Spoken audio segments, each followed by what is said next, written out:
ورحمة الله وبركاته. إن الحمد لله نحمده ونستعينه ونستغفره ونعوذ بالله من شرور أنفسنا ومن سيئات أعمالنا. من يهده الله فلا مضل له ومن يضلل فلا هادي له، وأشهد أن لا إله إلا الله وحده لا شريك له وأشهد أن محمدا عبده ورسوله। যাবতীয় প্রশংসা মহান রব্বুল আলমিনের জন্য। দরুদ ও সালাম বর্ষিত হোক আমাদের প্রিয় নবী মুহাম্মদুর রাসূলুল্লাহ সাল্লাল্লাহু আলাইহি ওয়াসাল্লামের উপর। সম্মানিত দিনী ভাই এবং বোনেরা, আমরা গত দুইটি ক্লাসে আমরা কিতাবুল বুয়ু ক্রয় বিক্রয় অধ্যায়ের প্রথম দিন আমরা ভূমিকার সাথে সাথে ক্রয় বিক্রয়ের হুকুম সম্পর্কে আলোচনা করেছিলাম। তারপরে গত সপ্তাহে আমরা ক্রয় বিক্রয়ের সংজ্ঞা বা এর সংজ্ঞা বাই বলতে আসলে কি বোঝায় শরীয়তের দৃষ্টিতে সে বিষয়ে আলোচনা করেছি। আজকে ইনশাল্লাহ ক্রয় বিক্রয়ের কিছু শর্ত আছে, এই শর্তগুলো সম্পর্কে ইনশাল্লাহ আমরা আলোচনা করব এবং এই শর্তগুলো আলোচনা করতে যে আমাদের বেশ কিছু মাসলা মাসাইল চলে আসবে এর মধ্যে ইনশাল্লাহ। তো আমরা সেই বিষয়গুলোতে খেয়াল রাখবো ইনশাআল্লাহ। প্রথম শর্ত হচ্ছে ক্রয় বিক্রয়ের ক্ষেত্রে যে স্বাভাবিকভাবে এখানে আরেকটি কথা আপনাদেরকে বলে রাখি যে যে কোনো জিনিসের শর্ত এটা কিন্তু খুব গুরুত্বপূর্ণ একটি বিষয়। শর্ত না থাকলে সবকিছু কিন্তু এলোমেলো হয়ে যায়। মানে যদিও বৈধ, ক্রয় বিক্রয় বৈধ, এটা আপনাদেরকে বলেছি, প্রমাণ করেছি কোরআন সুন্নাহ ইজমা কিয়াসের ভিত্তিতে, মানে সঠিক যুক্তির ভিত্তিতে। কিন্তু নরমালি যে কোনো জিনিস যখন আমরা কোনো কিছু যদি করতে চাই তাহলে কিন্তু শর্ত সেখানে দিতে হয়। শর্ত ছাড়া সেই জিনিসটাকে নিয়ন্ত্রণ করা সম্ভব হয় না। মানে এলোমেলো হয়ে যায়, বিশৃঙ্খলা হয়। সেই কারণে যে কোনো জিনিসের শর্ত কিন্তু খুব জরুরি একটা বিষয় আমাদের জীবনেও। নরমালি যদি যেমন এখানে যখন আমরা ক্লাস করি তখন কিন্তু আমরা কিন্তু কিছু অঘোষিত কিন্তু শর্ত যদিও হয়তো বলেছে না এই নিয়ম, যেমন আপনারা যখন এটা প্রচার করেন তখন কিন্তু সেখানে লেখাই থাকে যে একটা প্রশ্ন একজন করতে পারবে, তারপরে বিষয় সংশ্লিষ্ট প্রশ্ন করতে হবে, তারপরে ক্লাসের সময় মাইক্রোফোন অফ করে রাখতে হবে। এগুলো কিন্তু এক প্রকার শর্ত। তো এই শর্তগুলো যদি না থাকতো তাহলে কিন্তু আমরা সুষ্ঠুভাবে এটা করতে পারতাম না। তখন যে যার মতো মাইক্রোফোন অন করতো, কথা বলতো। তারপরে আবার প্রশ্ন করার সময় দেখা যাচ্ছে যে যতগুলো প্রশ্ন উনার জমা হয়ে আছে ১ সপ্তাহে ৪, ৫টা, ৬টা একাই হয়তো উনি সবগুলো প্রশ্ন উনার মন মতো করে ফেলতেন। তারপরে বিষয় সংশ্লিষ্ট বিষয়ের বাইরে হয়তো করতেন। এই যে এখানে দেখুন তো শর্তগুলো দেওয়ার কারণে কিন্তু জিনিসটা অনেকটা নিয়ন্ত্রণ এসেছে এবং প্রত্যেকটা বিষয়ে কিন্তু শর্ত থাকাটা খুবই জরুরি একটি বিষয়। তো বিক্রয়ের ক্ষেত্রেও স্বাভাবিকভাবে বেশ কিছু শর্ত আছে। যদিও আপনি কোরআনে বা সুন্নায় কোথাও পাবেন না যে আল্লাহ তাআলা বলছেন অথবা রাসূল সাল্লাল্লাহু আলাইহি ওয়াসাল্লাম বলেছেন যে ক্রয় বিক্রয়ের প্রথম শর্ত হচ্ছে এটা বা এটা, দ্বিতীয় শর্ত এটা, এভাবে না। কিভাবে তাহলে এই শর্তগুলো এসেছে? উলামায়ে কেরামের গবেষণার ভিত্তিতে, ইজতিহাদের ভিত্তিতে তারা ইজতিহাদ করে এগুলো বের করেছেন। আমি বহুবার ইতিপূর্বে আপনাদেরকে বলেছি যে এই বিষয়গুলো কিন্তু এত সহজ না। মানে আমরা অনেক সময় খুব সহজে বলে দিই যে আমি কোরআন সুন্নাহ ছাড়া কিছুই মানতে চাই না। হ্যাঁ, অবশ্যই আমাদের কোরআন সুন্নাহ হচ্ছে মূল উৎস। কিন্তু উলামায়ে কেরাম ছাড়া কিন্তু আমরা সেগুলোকে বোঝার ক্ষমতা আমাদের সবার নাই। মুজতাহিদ, আমরা সবাই মুজতাহিদ আলেম হতে পারবো না। মুজতাহিদ আলেম হতে হলে অনেক শক্তিশালী, অনেক জ্ঞান থাকতে হবে, বেশ কিছু শর্ত আছে। এই যে উলামায়ে কেরাম যে কষ্টগুলো তারা করে গেছেন সেগুলো এই যে আমরা খুব সহজে আপনাদেরকে বলতে পারছি, এটা কিন্তু তাদের সে খেদমতের কিন্তু এটা ফসল। সেজন্য অবশ্যই আমরা তাদের শুকরিয়া আদায় করব, তাদের জন্য দোয়া করব, তাদের প্রতি কৃতজ্ঞ হব। আমরা যদি কৃতজ্ঞ না হই তাহলে কিন্তু মান লা ইয়াশকুরুল্লাহ মান লা ইয়াশকুরুন নাস। যে ব্যক্তি মানুষের কৃতজ্ঞতা করে না সে আল্লাহরও কৃতজ্ঞতা প্রকাশ করতে পারবে না। এটাই মানে একটা সবথেকে চিরাচরিত একটা সত্য। মানে আজকে আমরা খুব সহজেই ফুকাহাগণ, ওলামায়ে কেরাম আমাদের জন্য স্পষ্ট করে দিয়েছেন মাসলা মাসাইলগুলো, তখন খুব সহজে আমরা মাসালাগুলো বলি আপনাদেরকে এবং দলিল দিয়ে দিই। দিয়ে বলি কি যে আমি কোরআন সুন্নাহ থেকে ডাইরেক্ট দিতেছি। কিন্তু ওলামায়ে কেরাম যে কষ্টগুলো করেছেন সেগুলো কিন্তু আমাদেরকে বলা উচিত যে হ্যাঁ, তাদের মাধ্যমে আমরা দ্বীনটাকে সহজভাবে কোরআন এবং সুন্নাহকে বুঝতে পারছি। আমরা সালাফদের মাধ্যমে, আমাদের ইমামদের মাধ্যমে। অতএব তাদের প্রতি কৃতজ্ঞতা যেন আমাদের কখনোই কৃতজ্ঞতা জানাতে না ভুলি। আম ১ম তো যাই হোক, আমি যে কথা বলছিলাম যে শর্তগুলো, এখানে আরেকটা বিষয় আপনারা মনে রাখবেন যে ক্রয় বিক্রয়ের ক্ষেত্রে শর্তর আগে আমি আপনাদেরকে একটা থিওরি বলবো, সেটা সবসময় মনে রাখবেন যেকোনো বিষয়ে। তাহলে অনেক সময় মাসলা মাসাইলগুলো যখন আপনাদের কাছে আসবে বা কোনো একটা নতুন কেউ চুক্তি করতেছে বা ক্রয় বিক্রয়ের নতুন কোনো পদ্ধতি এসেছে, আপনাকে বলা হচ্ছে তখন আপনি চিন্তা করবেন যে যেখানে যে যে চুক্তির কথা বলা হচ্ছে বা যে পদ্ধতির কথা বলা হচ্ছে ক্রয় বিক্রয়ের ক্ষেত্রে, এখানে ৩ টা জিনিস বা ৪ টা জিনিস, ৪ টা জিনিস সবসময় মনে রাখবেন। ৪ টা জিনিস যদি আপনার মনে রাখতে পারেন বা আপনি সেখানে প্রয়োগ করবেন যে এই ৪ টা জিনিস সেখানে আছে কিনা। যদি না থাকে তাহলে ওই ক্রয় বিক্রয়টা বৈধ। এটা সহজ উপায়, সহজ উপায়। আর বিস্তারিতভাবে আমি আসবো। তো কোন ৪ টি জিনিস? একটি হচ্ছে জুলুম। অর্থাৎ যে পদ্ধতিতে ক্রয় বিক্রয় হচ্ছে, তার আগে ১ম যেটা বলব সেটা হলো আ আইন যেটা অর্থাৎ যে বস্তুটা নিয়ে ক্রয় বিক্রয় হচ্ছে ওই বস্তুটাই হালাল কি হারাম। ওই বস্তুটাই হারাম হতে পারে অনেক সময়। যেমন মদ। মদ এখন যদি কেউ ক্রয় বিক্রয় করে, তাহলে আপনাকে যখন জিজ্ঞেস করলো তখন আপনি খেয়াল ১ম খেয়ালটা যেন আপনার যায় যে বস্তু সম্পর্কে ব্যবসা করার হুকুম জানতে চাওয়া হচ্ছে, সে বস্তুটাই হালাল কি হারাম সেটা ১ম আপনার যেন দৃষ্টিটা সেখানে যায়। যে সেটা হালাল কি হারাম। আ এটা ১ম। যদি সেটা হালাল হয় তাহলে এবার পরের যে ৩ টা বিষয় সেটা মনে মনে করতে হবে। সেটা হচ্ছে এখন এখন গেল মদের কথা। মদের কথা আসলে ১ম ধাপে আপনি বাদ করে দিবেন এটা। যে কি পদ্ধতিতে ক্রয় বিক্রয় হয়েছে সেটা বড় কথা না। আপনার কাছে একজন আসলো, একজন এসে বলল যে, "ভাই অমুকের কাছে মদ বিক্রি করেছে নগদ টাকায়। নগদ টাকায় মদ বিক্রয় করেছে।" এ ছিল। তখন আপনি পরের কথাগুলো মদের কথা শোনার সাথে, সাথে বলবেন যে, "এখানে এটা বৈধ হওয়ার কোনো প্রশ্নই ওঠে না। যে পদ্ধতিতেই তারা করুক না কেন, নগদে করুক, বাকিতে করুক, আর অস্পষ্টভাবে করুক, যে করুক এটা নিয়ে আমি কোনো কথা বলতে চাই না।" কারণ ১ম ধাপে সেটা বাতিল হয়ে যাচ্ছে। সে কারণে ১ম যে বিষয়টা আমরা যে ক্রয় বিক্রয়ের ক্ষেত্রে হুকুমের ক্ষেত্রে আমরা দেখব যে সে বস্তুটা যে বস্তুটা ক্রয় বিক্রয় হচ্ছে সে বস্তুটাই হালাল কি হারাম। সেটা যদি হারাম হয় তাহলে অন্য কোনো বিষয়গুলো আমাদের দেখার কোনো প্রয়োজন নাই। আচ্ছা এটা একটা বিষয় গেল। ২য় বিষয় হচ্ছে যে সেখানে দেখবেন যে কোনো প্রকার সুদ সংশ্লিষ্ট আছে কিনা। সুদী কোনো সুদের কোনো মানে যে প্রকারগুলো আছে সেটা সেখানে প্রয়োগ হচ্ছে কিনা। বা সুদ এর সংজ্ঞা যেটা আমরা জানবো ইনশাআল্লাহ পরবর্তীতে। সুদ আমাদের কাছে আসবে। সুদ কি জিনিস? সুদের প্রকার কি? কিভাবে সুদ হয়?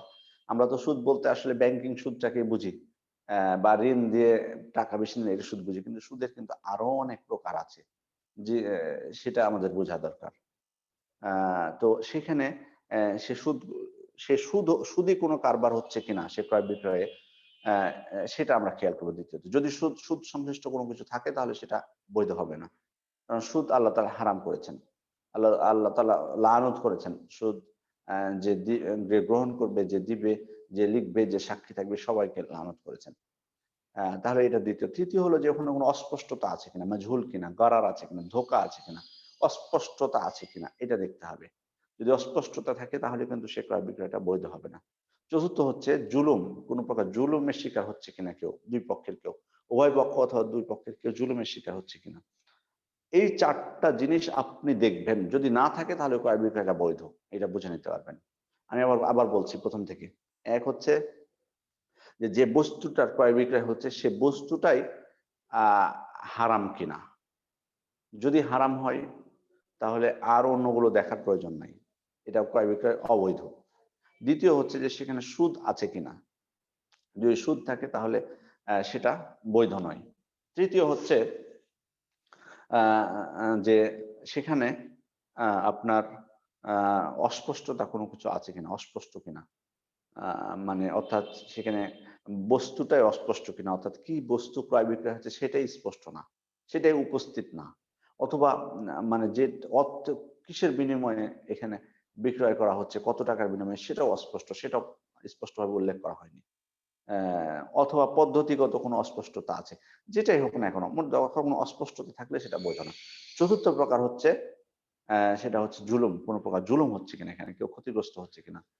সেটা। এই ৪ টা জিনিস যদি থাকে ক্রয় বিক্রয়ের, এই ৪ টা অনেক সময় এই ৪ টার মধ্যে ২ টাও একত্র হতে পারে। ২ টাও একত্র হতে পারে। একাধিক একসাথে হতে পারে। বা ৩ টা অনেক সময় হয়ে যেতে পারে। এটা অস্বাভাবিক কোনো কিছু নয়। কিন্তু মোদ্দা কথা এই ৪ টা জিনিস আমাদেরকে খেয়াল করতে হবে। ৪ টা জিনিস যদি না থাকে তাহলে সে ক্রয় বিক্রয় বৈধ এটা আমরা বুঝে নিতে পারবো। আশা করি আমি বোঝাতে পেরেছি। আচ্ছা, এবার আমরা শর্তে যাই যে এবার তো আমরা এটা বুঝে নিলাম। এটা আমরা আমরা সবসময় মনে রাখবো। এই জিনিসটা বারবার আমি আবার বলতেছি এই জিনিসটা আপনারা মনে রাখবেন। এই ৪ টা জিনিস সবসময় মনে রাখবেন। যে বস্তুটা হালাল কি হারাম, হারাম কিনা, সুদ আছে কিনা, অস্পষ্টতা আছে কিনা, জুলুম আছে কিনা। এই ৪ টা জিনিস সবসময় মনে রাখবেন। তাহলে এটা পরিষ্কার হয়ে যাবে আপনাদের কাছে। এই 4টা কারণেই কিন্তু ক্রয় বিক্রয় অবৈধ হয়। মৌলিক এই 4টি কারণেই কিন্তু ক্রয় বিক্রয় অবৈধ হয়। যতগুলো ক্রয় বিক্রয় অবৈধর আপনি দেখতে পাবেন সবগুলো কারণ এখান থেকে হয়তো এগুলো মৌলিক কারণ। এখান থেকে হয়তো শাখা প্রশাখাগত কারণ থাকতেই পারে, অস্বাভাবিক কিছু না। কিন্তু সবগুলো কিন্তু একত্রিত হবে এখানে এসে। এই। এবার আমরা যে কথা বলছিলাম আপনাদেরকে যে ক্রয় বিক্রয়ের শর্ত সম্পর্কে আমরা আলোচনা করব। ১ম শর্ত হচ্ছে যে উভয়ে সন্তুষ্ট থাকতে হবে। ক্রেতা বিক্রেতা উভয়ই সন্তুষ্ট থাকতে হবে। সন্তুষ্ট যদি না থাকে এক পক্ষ তাহলে এটা ক্রয় বিক্রয় শুদ্ধ হবে না, বিশুদ্ধ হবে না। ১ম শর্ত এটা। দলিল কি? পবিত্র কোরআনে আল্লাহ তাআলা বলছেন, ইয়া আইয়ুহাল্লাযীনা আমানু লা তাকুলু আমওয়ালাকুম বাইনাকুম বিল বাতিল। হে ইমানদারগণ, তোমরা তোমাদের একে অপরের ধন সম্পদ, একে অপরের সম্পদ, মাল অন্যায়ভাবে ভক্ষণ করো না। ইল্লা আন তাকুনা তিজারাতান আন তারাদিন মিনকুম। তবে সন্তুষ্ট চিত্তে যদি তোমরা ব্যবসা করো সেটা তোমাদের সেটা বৈধ। যদি সন্তুষ্ট চিত্তে ক্রয় বিক্রয় করো তাহলে এটা তো কোনো সমস্যা নেই। তার মানে এখানে যখন ব্যবসার ক্ষেত্রে বা ক্রয় বিক্রয় যখন আল্লাহ তাআলা উল্লেখ করলেন তখন তিনি উল্লেখ করলেন যে সন্তুষ্টের ভিত্তিতে। তার মানে এখানে সন্তুষ্ট চিত্ত উভয়ে সন্তুষ্ট থাকতে হবে। উভয় যদি সন্তুষ্ট না থাকে অথবা এক পক্ষ যদি সন্তুষ্ট না থাকে তাহলে সে ক্রয় বিক্রয় বৈধ হবে না। রাসূল সাল্লাল্লাহু আলাইহি ওয়াসাল্লাম হাদিসের মধ্যে বলেছেন, ইন্নামাল বাইউ আন তারাদিন। এটি হচ্ছে সুনান ইবনে মাজাহর হাদিস, সুনান ইবনে সহিহ ইবনে হিব্বানের হাদিস। হাদিসটি সহিহ। আল্লাহ রাসূল বলেছেন যে ক্রয় বিক্রয় হবে সন্তুষ্টর ভিত্তিতে, সন্তুষ্টির ভিত্তিতে। আ এটা পবিত্র কোরআন এবং সুন্নাহ থেকে দলিল পেলেন। তৃতীয়ত আরেকটা বিষয় আমরা যদি দেখি যে সঠিক যুক্তিও যদি দেখা যায় যে যদি ক্রয় বিক্রয়ের ক্ষেত্রে সন্তুষ্টি এটা শর্ত না করা হয় তাহলে কিন্তু বিশৃঙ্খলা দেখা দিবে। কারণ জোরপূর্বক অনেকে অনেক কিছু ক্রয় করতে চাইবে। জোরপূর্বক নিতে চাইবে। ও তো বিক্রি করতে চাচ্ছে না। ওর অভাব মিটছে না। ধরুন আমার আমার ধরুন আ দেখা যাচ্ছে যে বাড়িতে চাল কুমড়া হয়েছে। তো চাল কুমড়া হয়েছে অনেক অল্প ১০ টা। তো ও হয়তো ওই সময় কারোই আর চাল কুমড়া তেমন নেই। তো ওরা ক্রয় করতে চাইবে স্বাভাবিক। তো আমি তো আমারই অভাব পূরণ হবে না আমার পরিবারের। তখন আমি বিক্রয় করতে চাইবো না। কিন্তু কেউ এসে যদি বলে যে, "না, ক্রয় বিক্রয় বৈধ, তোমাকে বিক্রি করতেই হবে এটা।" দিয়ে জোর করে টাকাও দিল। সঠিক টাকাও বাজার মূল্য যেটা আছে সেটাও দিয়ে দিল। তারপর একটা আপনার কাছ থেকে চাল কুমড়া নিয়ে চলে গেল। তো এটা কিন্তু বৈধ হবে না। এই ক্রয় বিক্রয়টা অবৈধ হয়ে গেল। কেন? কারণ এখানে সন্তুষ্ট চিত্ত হয়নি। বিক্রেতা উনি বিক্রি করতে চাচ্ছেন না এটা। কারণ তিনি তার প্রয়োজনই মিটছে না পরিবারের। তাহলে এটা একটা ১ম শর্ত যে সন্তুষ্ট চিত্তে হতে হবে। সে কারণে কাউকে যদি জোর জবরদস্তি করা হয় তাহলে সেটি কিন্তু বৈধ হবে না। আপনারা জানেন যে বাংলাদেশে কিন্তু এরকম অহরহ অনেক ঘটনা আপনি দেখতে পাবেন। যে জোর করে বাড়ি ক্রয় করে নিয়েছে। বিশেষ করে আপনাদের রাজনৈতিক বিষয়গুলো আরো বেশি দেখা যায়। আপনারা দেখবেন যে যখন আ কোনো নেতাকে দেখতে পাবেন যে গ্রেফতার হয়েছে বা কিছু তখন এগুলো বেশি ফাঁস হয়। যে কোথায়, কোথায় তখন সাহস পায়। মানুষ তো আসলে মুখ খুলতে সাহস পায় না অনেকের বিরুদ্ধে। প্রভাবশালী যারা তাদের বিরুদ্ধে মুখ খুলতে পারে না। কিন্তু যখন আ সরকারের কাছে ধরা পড়ে যায় বা কোনো কিছু হয়, তখন তারা মুখ খুলে ফেলে। অনেককে দেখবেন বলতেছে যে, "আমার একটা বাড়ি ছিল অমুক জায়গায় বা আমার ওখানে একটা প্লট ছিল।" এরকম অহরহ ঘটনা আপনাদের হয়তো এখানে অনেক থাকতে পারেন যে আপনার জোর জবরদস্তি। কিছু আছে যে দখল করে নেয়, এটা অন্যায়ভাবে। আর কিছু আছে জোর করে বিক্রি করতে বাধ্য করে। যে, "না তোমাকে বিক্রি করতে হবে। আমার ওখানে ১০ বিঘা আছে, তোমার ওখানে ১ বিঘা আছে। তুমি ওখানে থাকবা কেন? আমি সম্পূর্ণ এলাকাটা বা ওই অঞ্চলটা আমার হতে হবে।" জোরপূর্বক তখন দেখা যাচ্ছে যে ৳১,০০,০০০ ৳১,০০,০০০ বা ৳৫,০০,০০০ শতকের একটা জমি আপনাকে ও ইচ্ছামত ৳৫০,০০০ দিচ্ছে হয়তো। দিয়ে আপনার রেজিস্ট্রি করে নিচ্ছে জোরপূর্বক। তো এটা কিন্তু জায়েজ না। এটা জায়েজ হবে না। কারণ আপনি টাকা দিলেন ঠিক। না অথবা যদি অনেক সময় হতে পারে যে জমিটা ভালো জায়গায় আছে। আপনার প্লটটা ভালো জায়গায় আছে। আপনি সেখানে বাড়ি করতে চাচ্ছেন। কিন্তু আপনাকে দিচ্ছে না। জোরপূর্বক টাকা দিচ্ছে ঠিকই, আপনার মূল্য দিচ্ছে ঠিক। কিন্তু আপনি মূল্য তো সবসময় আপনি চাইবেন না। আপনার ইচ্ছা যে আপনি সেখানে বাড়ি করবেন। কিন্তু অ্যা সে ব্যক্তি দিচ্ছে না আপনাকে বাড়ি করতে সেখানে। জোরপূর্বক আপনাকে মূল্যটা ঠিকই দিচ্ছে। মূল্য না দিলে তো এটা তো জুলুম হয়ে গেল। মূল্য যদি না দেয় তাহলে তো ওটা জুলুম হয়ে গেল। এটা তো আমরা জানি যে জুলুম এই যে ৪ টা কারণ আপনারা পড়ে আসলেন। যে জুলুম যদি থাকে তাহলে তো হারাম হয়ে যাবে। কিন্তু এখানে শুধু তাই না। এখানে অসন্তুষ্ট মানে এটা জুলুম হচ্ছে কোন দিক থেকে? যে সে চাচ্ছে না এটা বিক্রি করতে। জোরপূর্বক তাকে বিক্রি করতে বলা হচ্ছে। অথবা সে ভাবতেছে আমি 10 বছর পরে বিক্রি করবো, যার দাম যখন বাড়বে তখন। তো যে কথা বলছিলাম যে হ্যাঁ, এরকম অনেক সময় করে। আবার অনেক সময় দেখবেন যে লজ্জাতে বিক্রি করতে বাধ্য হয়। চাচ্ছে না বিক্রি করতে। আমি এরকম বহু জিনিস স্বচক্ষে দেখেছি। দেখা যাচ্ছে একজন বড় মানুষ, বয়স্ক, আ হয়তো সে মানে মধ্যবিত্ত ফ্যামিলির কোনো ব্যক্তি ধরুন হাঁস পালন করেছে ২ টা। খুব রাজহাঁস বড়, বড়। তার ইচ্ছা যে তার মেয়েরা আছে, বিয়ে হয়েছে হয়তো, তার জামাইরা আসবে ঈদের সময়। হয়তো জবাই করে খেতে দিবে। আমি বাস্তব উদাহরণ দিচ্ছি এটা। এগুলো কিন্তু ঘটে অনেক সময়। তো এখন রেখেছে হাঁস ২ টা। তো ওই যে প্রভাবশালী ব্যক্তির চোখে পড়েছে হাঁস ২ টা। কার হাঁস? কার হাঁস করতেছে?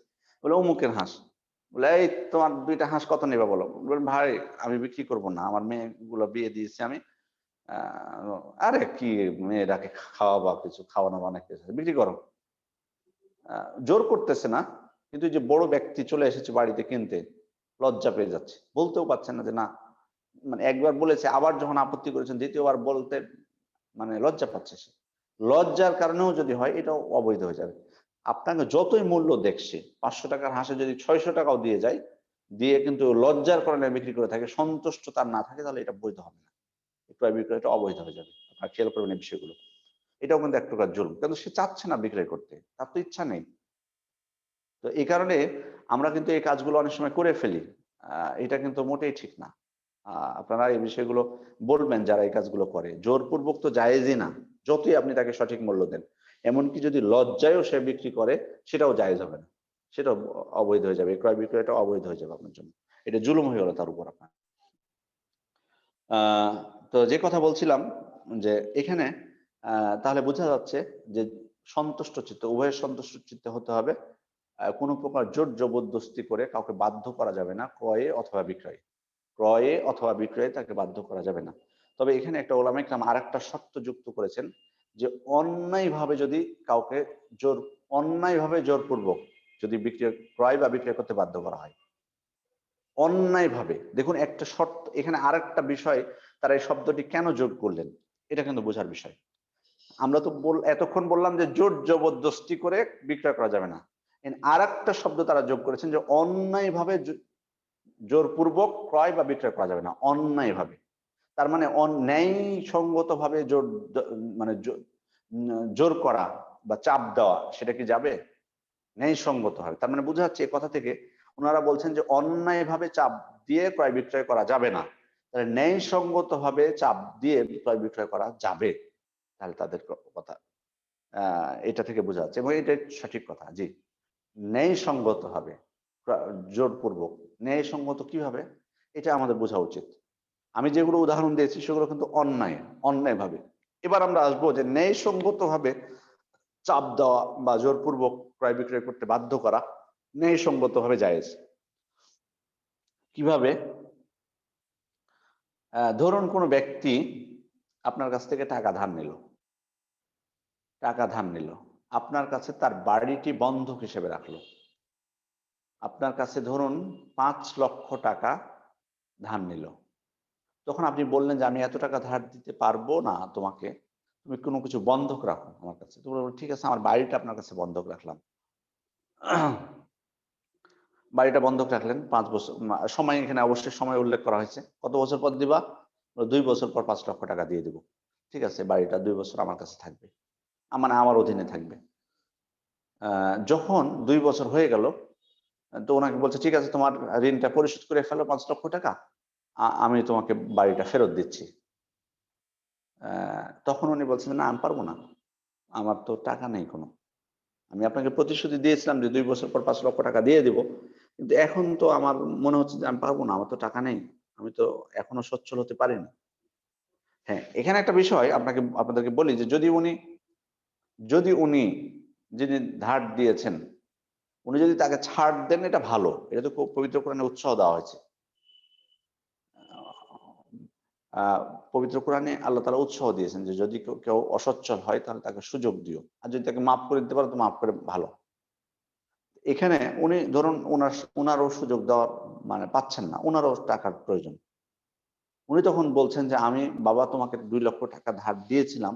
5 লক্ষ টাকা ধার দিয়েছিলাম 2 বছরের জন্য, এখন আমি পারছি না, আমার টাকাটা লাগবে। তো উনি বলছেন আমার তো টাকা নেই। তোমার টাকা নেই, তুমি বাড়ি বিক্রি করো, বাড়ি তোমার কাছে বন্ধক রেখেছিলাম, বাড়ি বিক্রি করো। বাড়ি বিক্রি আমি করতে রাজি না, বাড়ি বিক্রি করতে রাজি হচ্ছে না, যে না বাড়িটা বিক্রি করবো না আমি। তখন ওই অবস্থায় যে কোনো উপায়ে তাকে চাপ দেওয়া প্রয়োজন, আপনি মামলা করবেন বা যে কোনো বা যাকে যেভাবে হোক তাকে আপনি বাড়িটা বিক্রি করতে বাধ্য করবেন, তাকে চাপ দিবেন বাড়িটা বিক্রি করতে, চাপ দিয়ে তাকে বিক্রয় করতে বাধ্য করবেন। তারপর ওই টাকাটা বিক্রয় করার পর ওই টাকাটা আপনি নিয়ে নেবেন। এটা জায়েজ, এটা জায়েজ। এখন এখানে এটা জায়েজ হলো কেন? কারণ ন্যায়সঙ্গত হয়, তার অধিকার আছে। তিনি তো আপনাকে 2 বছরের জন্য ধার দিয়েছিলেন, 2 বছরের বেশির জন্য না। আপনার তো সম্পদ তো আছে, আপনার টাকা নগদ টাকা নেই, কিন্তু আপনার সম্পদ তো আছে। বাড়িটা আপনার কাছে বন্ধক রেখেছিল, বাড়িটা বিক্রি করে দেন। এক্ষেত্রে উনি চাপ দিতে পারেন। এটা হলো চাপ দেওয়াটা হলো এটা ন্যায়সঙ্গত ভাবে, এটা অন্যায় ভাবে নয়, এ কারণে এটা জায়েজ। দ্বিতীয় উদাহরণ দেখুন, অনেক সময় দেখা যাচ্ছে যে একটা ছোট্ট জমি আছে 2 জনের। তো দেখা যাচ্ছে যে 2 জনের আসলে ওখানে ওই বাড়ি করা সম্ভব না, 2 জনের ওই জায়গাতে বাড়ি করা সম্ভব না। তখন একজন বলছেন যে আচ্ছা, আমরা এই জমিটা আমাদের 2 জনের নামে আছে, আমরা না হয় বিক্রি করে দিই বাইরে কারো কাছে, দিয়ে আমরা নিজ নিজ যেটুকু টাকা পাবো সেটা দিয়ে বাইরে কোথাও জমি কিনে বাড়ি করবো। অথবা আমাদের 2 জনের মধ্যে একজন এটা কিনে নেক আরেকজনের কাছ থেকে, অর্থাৎ একজনের অংশটা আরেকজন বিক্রি করে নেয়। এখন আরেকজন বলতেছে না, সম্ভব না, বাড়ি করা যাবে না, থাক জমি থাকবে এভাবে, বাড়ি করতে পারবো কি পারবো না সেটা বড় বিষয়, ওটা তুমি নিজে দেখে নাও, কিন্তু এই জমি যেটা আছে সেটা আমি পুরোটা আমার কিনতে পারবো না, সম্পূর্ণটা তোমার কাছ থেকে তোমার অংশটা আমি কিনতে পারবো না, আর আমি আমারটা বিক্রিও করবো না। দেখুন, এরকম কিন্তু পেঁচালে মানুষ কিন্তু সমাজে কিন্তু অনেক আছে। তো এখন এই অবস্থায় খেয়াল করুন, এটা তো আসলে ঠিক না, কারণ ওটা কোনো কাজে আসছে না। মানে আপনার যেটুকু অংশ সেটুক দিয়ে তো আপনি কোনো কাজ করতে পারছেন না। হয় ওখানে একজন যদি কাজে লাগাতে চান তো সম্পূর্ণটাই লাগবে, তাহলে একজনকে বিক্রি করে দিতে হবে, আর না হয় উভয়ে আমরা বিক্রি করে দিই, ওই টাকা দিয়ে আমরা অন্য কোথাও কিছু করব। এখন এই মুহূর্তে যদি কোনো ব্যক্তি রাজি না হয় 2 জনের একজন, তাহলে তাকে চাপ প্রয়োগ করে বিক্রি করতে বাধ্য করা হবে অথবা ক্রয় করতে বাধ্য করা হবে, দুইটার একটা। বিক্রয় করতে বাধ্য করা হবে অথবা ক্রয় করতে বাধ্য করা, এটি জায়েজ এই অবস্থায়, কারণ এটা ন্যায়সঙ্গত ভাবে হয়েছে, কারণ সে আরেকজনের অধিকার নষ্ট করছে, এটা তার উচিত না এই ধরনের জেদ করাটা। তাহলে এখানে আমরা যেটা বুঝলাম, প্রথম শর্ত, আমরা কিন্তু প্রথম শর্তে আছি এখনো। খেয়াল করুন, প্রথম শর্তের মধ্যে দেখা যাচ্ছে যে ক্রয় বিক্রয় উভয়ের সন্তুষ্ট চিত্ত হতে হবে, উভয়ের সম্মতিত হতে হবে, প্রথম শর্ত। উভয় সম্মতিতে যদি আমরা বলেছি যদি অসম্মতি হয় তাহলে এটা বৈধ না। আবার আমরা বলেছি যে জোরপূর্বক করা যাবে না, তবে জোরপূর্বক যদি ন্যায়সঙ্গত ভাবে হয় তাহলে জায়েজ, যেমন 2টা উদাহরণ আপনাদেরকে দিলাম। এবার একটা মাসআলা, সেটা হলো যে ধরুন কোনো ব্যক্তিকে আরেকজন ব্যক্তি এসে চাপ দিচ্ছে অন্যায়ভাবে, যে তোমাকে 5 লক্ষ টাকা আমাকে দিতে হবে। যেমন ওই যে চাঁদা চায় না অনেকে, আপনারা তো জানেন সমাজে সন্ত্রাসী যারা আছে, চাঁদাবাজ যারা আছে, গন্ডা যারা আছে, তারা কিন্তু মানুষের উপর অনেক নির্যাতন করে, বিভিন্ন ভাবে করে থাকে তারা নির্যাতন, এগুলো অনেক চিত্র আছে আমাদের দেশে। তো ধরুন কোনো ব্যক্তির কাছে এসে বলল যে তোমাকে 5 লক্ষ টাকা চাঁদা দিতে হবে। এখন ওই ব্যক্তির কাছে 5 লক্ষ টাকা নাই, কি আছে, একটা তার কাছে জমি আছে, প্লট আছে। এখন ওই ব্যক্তি বলছে আমার কাছে তো টাকা নাই, তাহলে আমার এই প্লটটা আছে, এই প্লটটা বিক্রি করে তোমাকে তাহলে টাকা দিতে হবে। উনি বলছেন যে ঠিক আছে প্লটটা বিক্রি করে দিন। এই যে এখন প্লটটা বিক্রি করছেন, ওনার তো ইয়া নাই, মানে ও তো ইচ্ছা নাই আসলে বিক্রি করাটা, মানে স্ব ইচ্ছায় তো সে করছে না, সন্তুষ্ট চিত্তে তো হচ্ছে না, সম্মতির ভিত্তিতে তো হচ্ছে না প্লটটা বিক্রি, জোরপূর্বক তাকে করতে হচ্ছে। এই অবস্থায় যে বিক্রি করছে, এই বিক্রিটা তার জন্য জায়েজ কিনা, এখানে একটা বিষয় আহ আমাদেরকে মনে রাখতে হবে এর উত্তর দিতে গেলে, যে এই ব্যক্তি কি আসলে ওই 5 লক্ষ টাকা চাঁদা দিতে বাধ্য করা হচ্ছে তাকে, নাকি বাড়িতে বিক্রি করতে বাধ্য করা হচ্ছে। যদি আমরা বলি যে তাকে সে মূলত বাধ্য হলো 5 লক্ষ টাকা চাঁদা দেওয়া, এটা সে বাধ্য। সে বাড়িটি বিক্রি করতে বাধ্য না। কারণ কি? কারণ যে চাঁদা চেয়েছে সে কিন্তু বলেনি যে তোমাকে জমি বিক্রি করে টাকা দিতে হবে, বরং যেখান থেকে পারো তুমি 5 লক্ষ টাকা দাও, পরে চুরি করে নিয়ে আসো, কোনো সমস্যা নেই। তাহলে এই ব্যক্তি হতে পারে 5 লক্ষ টাকা ইচ্ছা করলে ধার করতে পারে, অথবা কারো কাছে অথবা জাকাত থেকে নিতে পারে। জাকাত থেকে যদি বা সাহায্য চাইতে পারে, জাকাতের কথা বাদই দিলাম, সাহায্য চাইতে পারে, মানে যেভাবে ইচ্ছা। তার কিন্তু এই সুযোগটা ছিল, সে নিতে পারবে। সে কারণে এই ব্যক্তি যদি বিক্রি করে এই জমিটা, তাহলে এটা জায়েজ হবে, কারণ সে জমিটা বিক্রি করতে সে বাধ্য না। এখানে আশা করি বুঝতে পারছেন এই জিনিসটা আপনারা। এই বিক্রয়টা, তার যে জমি বিক্রি করতেছে, সে বিক্রয়টা জায়েজ। কারণ কি? কারণ তাকে তো এই জমি বিক্রি করতে বাধ্য করা হয়নি, বরং তাকে বাধ্য করা হয়েছে টাকা দিতে। সে কারণে ওই ব্যক্তির এই জমি বিক্রি যদি করতে চায়, তাহলে জমি বিক্রি করাটা জায়েজ তার জন্য। আশা করি আপনারা বুঝতে পেরেছেন।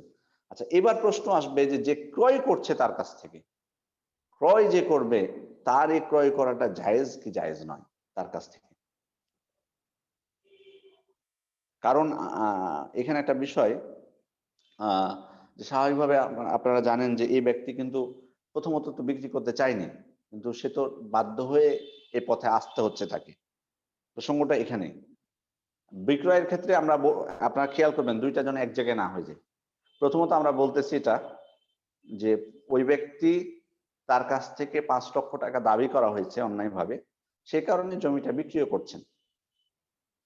এখানে কিন্তু উনাকে বাধ্য করা হয়নি জমি বিক্রি করতে, বাধ্য করা হয়েছে টাকা দিতে। যেহেতু জমি বিক্রয় করতে বাধ্য করা হয়নি, সে কারণে জমিটা যদি উনি বিক্রি করেন সেহেতু এটা বৈধ হবে, কারণ উনি তো বাধ্য না এখানে, সে কারণে বৈধ হবে। কিন্তু যে ক্রয় করছে তার জন্য কি ক্রয় করা বৈধ হবে? কারণ সে তো জানে যে ব্যক্তি, তার কাছ থেকে যদি চাঁদা চাওয়া না হতো অন্যায়ভাবে, তাহলে তো বিক্রি করতো না, তাহলে তার জন্য কি? কোন কোন ওলামা ইকরাম বলছেন যে এটা মাকরুহ হবে, এটা তার কাছ থেকে ক্রয় করাটা এটা মাকরুহ হবে। তবে শেখুল ইসলাম ইবনে তাইমিয়া উনি বলেছেন এখানে যে এটা মাকরুহ হবে না, উনি বলছেন যে জায়েজ। জায়েজ কোন দৃষ্টিকোণ থেকে উনি বলেছেন? উনি বলছেন যখন আপনি তার কাছ থেকে কিনলেন, তো তাকে তো সহযোগিতা করলেন, কারণ তাকে তো বিপদে পড়ে আছে ওই লোক। চাঁদা যদি না দেয় তাহলে তো আপনার থেকে আরো বড় ক্ষতি করে ফেলতে পারে তার। আপনি যখন তার কাছ থেকে ক্রয় করলেন জমিটা, তো তার প্রতি আপনি ইহসান করলেন, দয়া করলেন, কারণ এই টাকাটা এখন ওই চাঁদা দিয়ে ও রক্ষা পেতে পারে, সে কারণে তার প্রতি আপনি দয়া করলেন। সে কারণে উনি বলছেন না, এটা মাকরুহ না। কোন কোন ওলামা ইকরাম বলছেন না, মাকরুহ, এটা জায়েজ নয়। তবে সঠিক কথা হলো এক্ষেত্রে, যে এক্ষেত্রে ব্যাখ্যা আছে। ব্যাখ্যাটা কি? যে যদি মানে তার এই জমিটা ক্রয় করা থেকে সবাই বিরত থাকে, আর বিরত থাকলে ওই ব্যক্তি রক্ষা পায় ওই ব্যক্তির কাছ থেকে, যার মানে যে চাঁদা চেয়েছে তার কাছ থেকে, তার থেকে যদি রক্ষা পায় তার জমিটা না কেনার কারণে, তাহলে তার জমিটা ক্রয় করা বৈধ নয়। আর যদি তার রক্ষা না হয়, তার মানে তাকে যেভাবে হোক 5 লক্ষ দিতেই হবে, না হলে সে ক্ষতিগ্রস্ত হবে। এই অবস্থায় যদি হয়, তাহলে তার থেকে জমিটা ক্রয় করা বৈধ হবে। কারণ এখানে তার প্রতি আপনি দয়া করলেন জমিটা ক্রয় করার মাধ্যমে, কারণ সে তার অন্য অনেক ক্ষতি থেকে বাঁচতে পারলো। এখানে একটা বিষয় আপনাদের মনে রাখি, হয়তো আপনাদের মনে হচ্ছে যে আমরা আসলে একজন ব্যক্তির উপর এরকম করা হবে নির্যাতন, আর আমরা জমি কিনবো, এটা কি করে সম্ভব? হ্যাঁ, কিছু কিছু সময় আসলে আমরা কিছুই করতে পারি না। এগুলো মাসালা কিন্তু এমনি আসে নাই। আমাদের হয়তো মনে হচ্ছে তাই যে আমরা তো যে ব্যক্তি জুলুম করছে তাকে তো ধরবো আমরা আগে, তার কাছ থেকে কেন ক্রয় করতে যাব? কিন্তু না, কিছু কিছু সময় কিন্তু আপনি পারেন না কোনো কিছু করতে।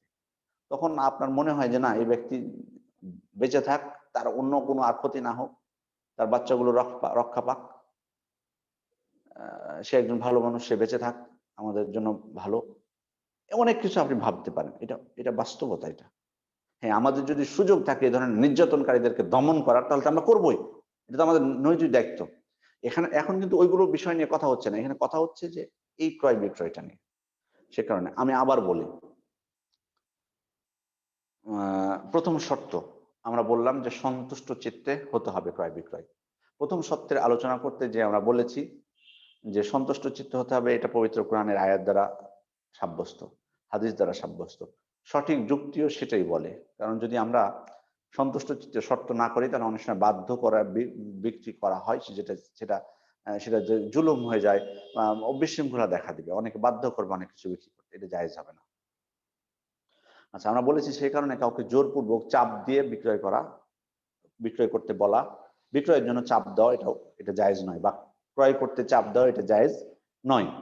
এবং এর উদাহরণ আমরা আপনাদেরকে দিয়েছি যে যেটা হয় অনেক সময় বাধ্য করা হয় বিক্রয় করতে, এটা জায়েজ না।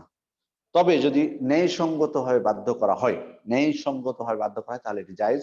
উদাহরণ আমরা আপনাদেরকে দিয়েছি যে যেমন কোনো ব্যক্তি ঋণ পরিশোধ করতে পারছে না কিন্তু তার সম্পদ আছে অন্য, তখন তাকে সেটা বিক্রি করতে বাধ্য করা হবে। অথবা দুইজন এমন একটা জমিতে আছে যেখানে কারো মানে এত ছোট জায়গাটা যে কারো মানে দুইজন এককভাবে সেখান থেকে ফায়দা পাচ্ছে না, তখন আমরা একজনকে বাধ্য করতে পারি বিক্রয় করতে বা ক্রয় করতে, এটা জায়েজ আছে।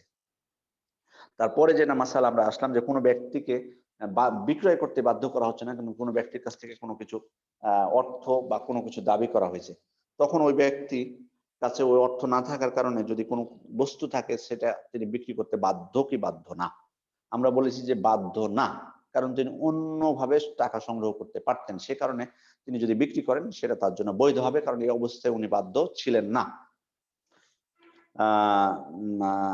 ক্রয় করতে পারবেন কিনা কেউ তার কাছ থেকে, এ প্রসঙ্গে আমি আপনাদেরকে বলেছি যে কেউ কোন ওলামায়ে কেরাম বলেছেন যে ক্রয় করাটা জায়েজ নয়, কারণ এখানে অন্যায়কে প্রশ্রয় দেওয়া হবে, অন্যায় কাজে সহযোগিতা করা হবে।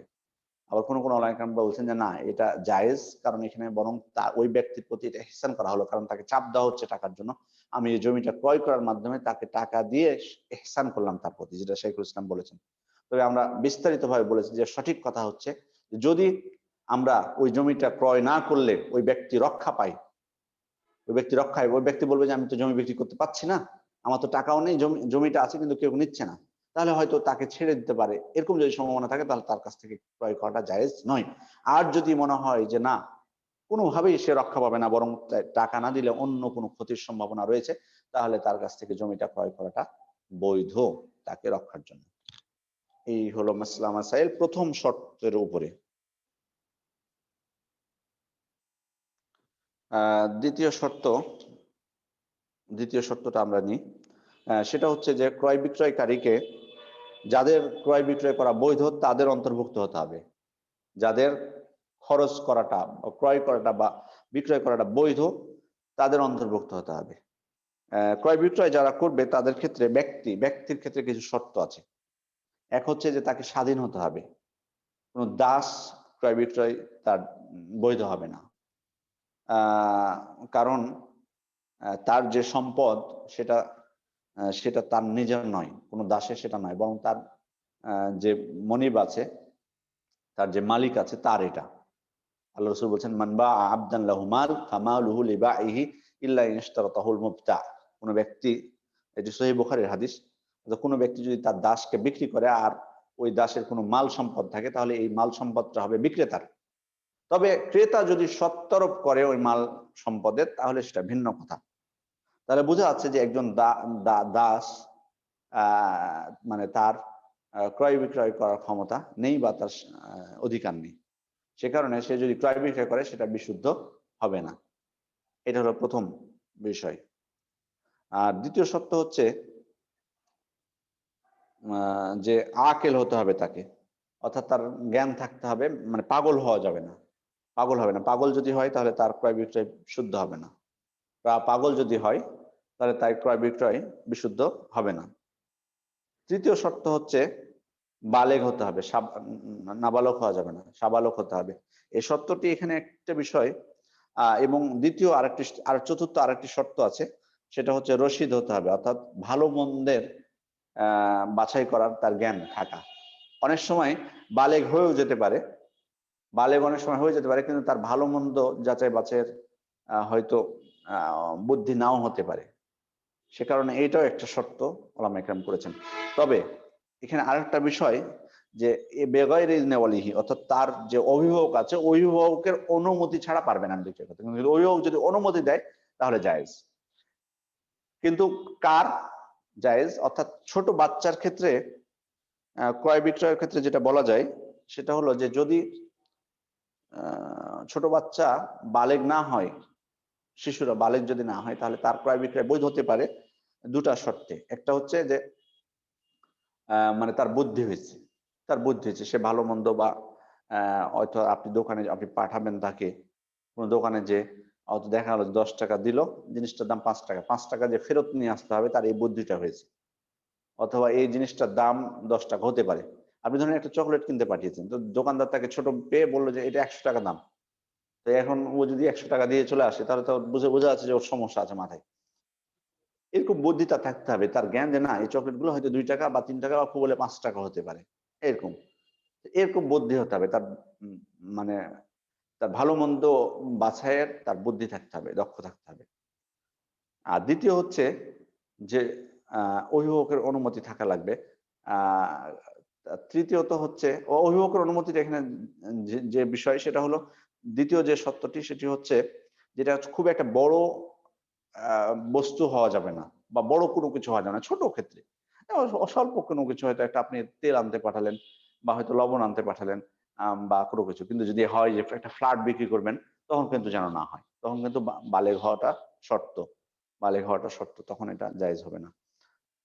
আ তো যে কথা বলছিলাম আপনাদেরকে যে তাহলে এমন হতে হবে ব্যক্তি ক্রয় বিক্রয়ের ক্ষেত্রে যে যার ক্রয় বিক্রয় শরীয়তে গ্রহণযোগ্য। তার মধ্যে বলেছি কাদের ৪ টে শর্তে। একটা হচ্ছে যে তার বুদ্ধি, মানে তার জ্ঞান থাকতে হবে, পাগল হওয়া যাবে না। আর আ তারপরে হচ্ছে স্বাধীন হতে হবে। তৃতীয়ত হচ্ছে বালেগ হতে হবে। চতুর্থ হচ্ছে আপনার ভালো-মন্দ বাছাইয়ের জ্ঞান থাকতে হবে।